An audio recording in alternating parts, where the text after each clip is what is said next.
رب المشرقين ورب المغربين فبأي آلاء ربكما تكذبان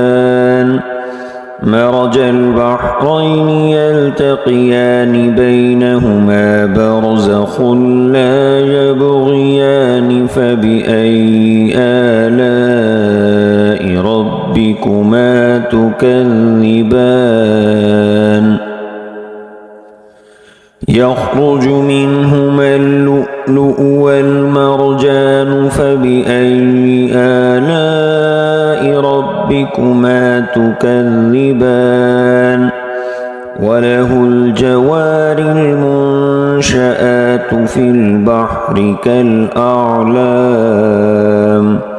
فبأي آلاء ربكما تكذبان